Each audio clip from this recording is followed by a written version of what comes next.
Hey guys, we're looking at the new Santa Cruz Vala today. Vala is Santa Cruz's all-new e-bike. It is their fourth ever e-bike and it's broken the internet a little bit. The Vala is Santa Cruz's first ever bike to use a 4-bar suspension platform that is not VPP. What it is technically a horse link. You'll find that on bikes such as Specialized, Transition. It's widely regarded to be an excellent suspension platform. But Santa Cruz have for the longest time always used VPP. Now, a lot of people out there are saying, well, I thought with Santa Cruz, part of the reason we're paying a kind of premium price is because we're paying for VPP. This is just a new platform. It's a little bit different. They're trying something new to make another great handling bike. While it's true that Santa Cruz did hold the patent for VPP for a very long time and were the only bikes that you could get with that platform along with Intense, that patent has expired. There are a few more bikes out there now using the VPP platform, but there are a lot of other reasons to buy a Santa Cruz.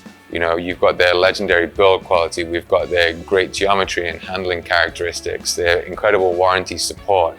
All these are awesome reasons outside of VPP to buy this bike. And if they have gotten this horse link absolutely dialed, then there's no reason why it wouldn't ride any bit as well as a VPP bike. We're putting our faith in this platform too.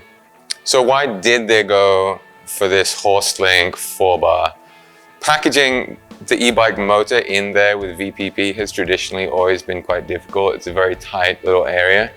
And Santa Cruz say that to get the suspension characteristics they want, they were able to achieve that far easier with this 4-bar layout. What they wanted to achieve is a more consistent anti-rise curve, and they wanted to achieve a more consistent anti-squat curve. That's something that we've seen them talking about with the recent Bronson and the Hightower. So they wanted to have a more consistent anti-rise curve.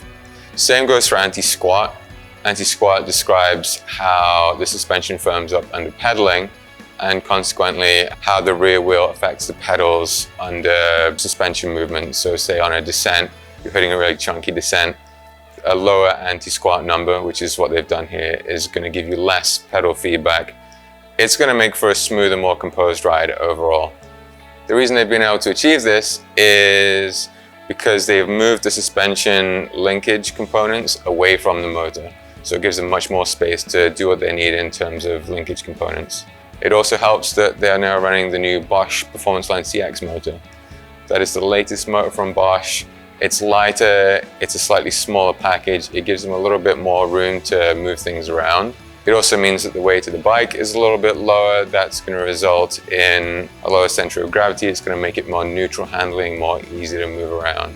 That Performance Line CX motor has 85 Newton meters of torque. They've gone for a slightly smaller battery with this one. It's 600 watt hours. They say that that's still enough to do around 1800 meters of climbing in kind of like a middle power mode, so there is still plenty of power there, but there is a range extender that mounts on the bottle cage. Another really cool thing about this new Bosch system is that pretty much everything is wireless, or at least everything that you can see.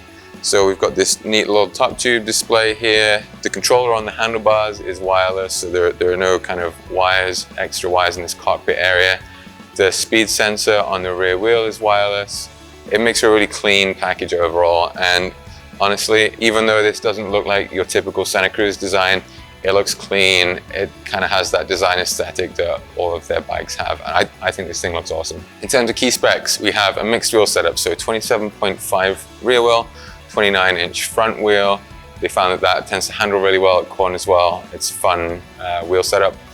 We've got 150 millimeters of travel out back, 160 up front. The geometry is also very, very close to the Bronson. We've got a 63.9 degree head angle in the low setting. We've got a 480 mm reach in size large. Chain stays are around 440 millimeters. They are size dependent, but we're hovering around that number. So we've got the mid-range GX transmission build here today. That features SRAM's GX transmission drivetrain. It's got Maven bronze brakes. We've got a Fox 38 Performance Elite fork and a Performance Elite Float X shock.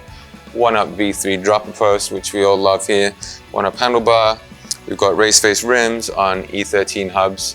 It's a great kind of middle price point spec, but if you need something a bit more or a bit less, feel free to head to our website and check out all the available spec options. In terms of other frame features, we have a geometry flip chip, so we've got a high mode and a low mode. Another really cool thing is at the bottom of the shock, there is a progression flip chip. So that changes your leverage rate from 26% to 29% progression. So you can go for kind of a flatter leverage curve, or you can dial it up and really have that progression for when you want to go steep and deep. Santa Cruz haven't said that this is directly replacing the Heckler, although we think the Heckler is getting phased out. This is kind of the same travel numbers as that bike. So this is kind of going to be your all-mountain, not the biggest freeride bike, but kind of go everywhere, hit some gnarly lines, but equally kind of pedal all day e-bike. It's a good all-rounder, a lot like the Bronson. For full power e-bike, it's coming in just under 50 pounds, so it's not light, it's not heavy, but having that weight nice and low and having really balanced geometry numbers should make this a lively, fun bike, but with a more composed nature. So it's going to be stable at speed, it's going to be good in the steep sections. So I think it should be a really awesome BC bike and great for North Vancouver here. If you made it this far, this is the Valor. It looks like an awesome full power e-bike to me with all of Santa Cruz's usual refinements and quality. If you want to come take a look, head in store, check it out, or check it out on our website. We ship Canada-wide. Cheers. See you on the trails.